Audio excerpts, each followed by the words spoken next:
مولانا ہاں کیا بات، برکت نہیں ہو رہی پیسے میں، کوئی دعا دے دو۔ جن لوگوں کی روزی تنگ ہے، یعنی پیسہ تو بہت آتا ہے لیکن رکتا نہیں ہے، دنیا کا کوئی بھی ملا اور کٹھ ملا تمہیں کوئی تعویذ نہیں دے سکتا ہے۔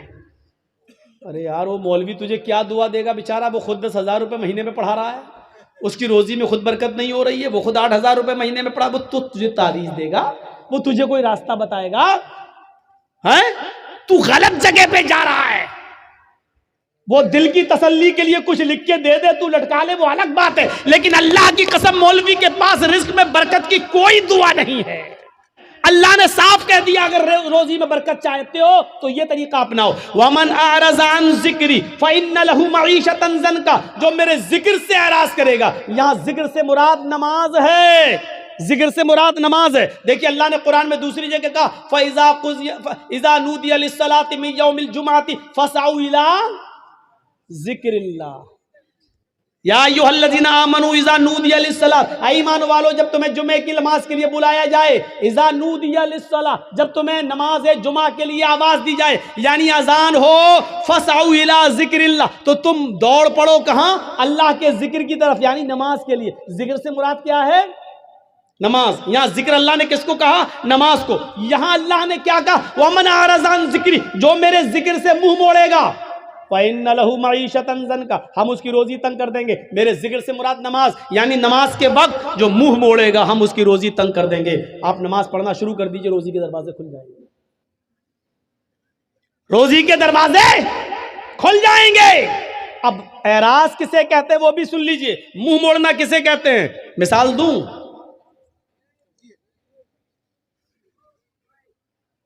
ہمارے نوٹ بھیگ گئے، ہمارے پاس 2,000 کے نوٹ کی ایک گڈی ہے اور رکھی ہوئی ہے گھر کے آنگن میں، کھلا ہوا ہے، اور بارش ہو رہی ہے، ہم کیرم بورڈ کھیل رہے ہیں۔ لوگوں نے کہا رے بارش ہو گئی ہے، وہ دیکھو وہ دیکھو وہ دیکھو، نوٹ بھیگ رہے ہیں۔ اس کو کہا جائے گا نوٹوں سے اعراض کرنا۔ نہیں سمجھے؟ ایک اور مثال سمجھاتا ہوں۔ بچہ رو رہا ہے، بھوکا ہے، بچہ رو رہا ہے، بھوکا ہے، اس کو ماں کے دودھ کی ضرورت ہے، اور اس بچے کی ماں ٹی وی کا سیریل دیکھ رہی ہے، کون؟ وہ کیا، ساس بھی کبھی بہو تھی، ٹی وی کا سیریل دیکھ رہی ہے، بچہ رو رہا ہے اور ماں ٹی وی کے سیریل میں لگی ہوئی ہے۔ نہیں بچے کو اٹھاؤں گا، دودھ پلاؤں گی تو یہ سمجھ نہیں پاؤں گی، یہ بچہ رو رہا ہے، ماں دیکھنے میں لگی ہے۔ اس کو کہتے ہیں بچے سے اعراض کرنا، یعنی ماں کو ٹی وی کے سیریل کی فکر زیادہ ہے، بچے کی فکر زیادہ نہیں ہے۔ حالانکہ بچے کو پھینک نہیں رہی ہے، بچے کو بھگا نہیں رہی ہے، بچے کو گھر سے مار بھی نہیں، ہٹ چپ چپ پہلے دیکھنے دے، چپ چپ، مار بھی نہیں رہی، لیکن رولے دے رہی ہے، پرواہ نہیں کر رہی ہے، ٹی وی دیکھنے میں لگی ہے۔ اس کو کیا کہا جائے گا؟ اس نے بچے سے منہ پھیر لیا، اس نے بچے سے اعراض کر لیا۔ سمجھ گئے نا؟ مثلا گھر میں آگ لگ گئی ہے، ہم کرکٹ کھیل رہے ہیں، کسی نے بتایا تمہارے گھر میں آگ لگ گئی ہے، فوراً کرکٹ چھوڑ کے ہمیں گھر جانا چاہیے، جتنا بچ گیا اس کو بچانا چاہیے، جتنا جل گیا اس کے بنانے کی فکر ہونی چاہیے کہ نہیں ہم اس کو بنائیں۔ اس کی فکر نہیں کر رہا ہے، جو کچھ بچ سکتا ہے پانی وانی ڈال کے اس کو بچانا چاہیے، لیکن نہیں بچا رہا ہے، کرکٹ کھیلنے میں لگا ہے۔ اس کا مطلب کیا ہے؟ اس نے اپنے گھر سے اعراض کر لیا۔ اب سمجھ گئے ہوں گے آپ کہ نماز سے اعراض کا مطلب کیا ہے۔ نماز سے اعراض کا مطلب یہ ہے، یہاں ہم کیرم بورڈ کھیل رہے ہیں اور وہاں مؤذن کہہ رہا اللہ اکبر اللہ اکبر، ہم اللہ اکبر کی آواز سن کر بھی کیرم بورڈ کھیلنے میں لگے ہیں۔ اس کا مطلب یہ ہے کہ ہم نے نماز سے اعراض کر لیا ہے، ہم نماز کا انکار نہیں کر رہے ہیں، لیکن نماز کے وقت ہم نماز پڑھنے نہیں جا رہے ہیں، یہ ہے نماز سے اعراض۔ یہاں میچ ہو رہا ہے، انڈیا پاکستان کا میچ آ رہا ہے، یہاں اذان کی آواز آتی ہے حی علی الصلاۃ، آؤ نماز کے لیے، ہم سوچ رہے ہیں یار 5 اوور باقی رہ گیا ہے، ہم یہ دیکھ لیں۔ اگر یہ نہیں دیکھیں گے، اگر نماز پڑھنے جاتے ہیں تو میچ کا لطف نہیں لے پائیں گے، کون ہارا کون جیتا یہ تو پتہ چل جائے گا، لیکن میچ کا ایک ایک بال کا جو مزہ لینا ہے اور ایک ایک